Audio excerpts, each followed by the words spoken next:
बहुत समय पहले वाइकिंग युग के स्वर्णिम दिनों में नॉर्वे के एक छोटे गांव में युद्ध का नगाड़ा बजा। दुश्मन सेना तट पर उतरी थी और पूरे गांव को लूटने की तैयारी कर रही थी। गांव के योद्धा अपने हथियार उठाकर इकट्ठा हुए, लेकिन उनके बीच सबसे अलग और भयावह थे बर्सर्क्स। कहा जाता है कि बर्सर्क्स साधारण योद्धा नहीं होते थे। वे भालू या भेड़िए की खाल ओढ़कर युद्धभूमि में उतरते और देवताओं से शक्ति पाने के लिए विशेष अनुष्ठान करते। उस दिन भी जब बाकी योद्धा लोहे की कवच पहन रहे थे, बर्सर्क्स ने सिर्फ अपनी खालें लपेटीं और अपने शरीर पर युद्ध के प्रतीक चिन्ह बनाए।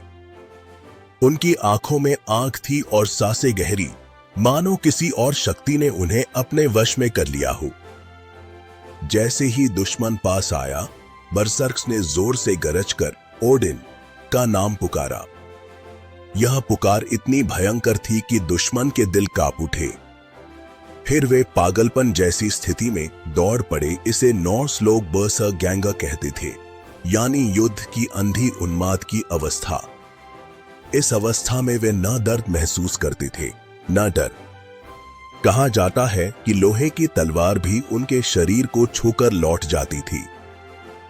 उस लड़ाई में बर्सर्क्स ने अपने कुल्हाड़े और तलवारों से दुश्मनों की पंक्तियां चीर दी।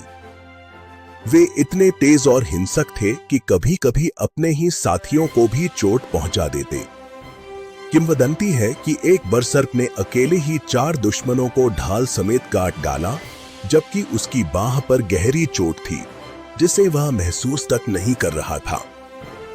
जब युद्ध समाप्त हुआ तो गांव के लोग अपने नायकों का स्वागत करने आए, लेकिन बर्सर्क्स अलग खड़े रहे।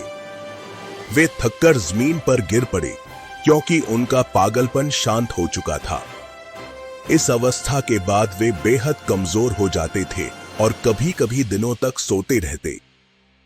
नॉर्स सागाओं में बार बार लिखा गया है कि बर्सर्क्स की यह शक्ति केवल उनकी शारीरिक ताकत नहीं थी, बल्कि देवताओं से जुड़ी एक रहस्यमय शक्ति थी। वे ओडिन के विशेष योद्धा माने जाते थे। इतिहासकार मानते हैं कि बर्सर्क्स शायद जड़ी बूटियों, युद्ध गीतों और गहरी मानसिक तैयारी से यह उन्माद की स्थिति प्राप्त करते थे। लेकिन चाहे कारण कुछ भी रहा हो, युद्धभूमि में उनका नाम सुनते ही दुश्मन की हिम्मत टूट जाती थी। इस तरह बर्सर्क्स की कहानियां वाइकिंग संस्कृति का हिस्सा बन गई। वे केवल योद्धा नहीं थे, बल्कि भय और शक्ति का प्रतीक थे, जिनकी दहाड़ और पागलपन ने सदियों तक नॉर्स दुनिया में दंतकथाएं रची।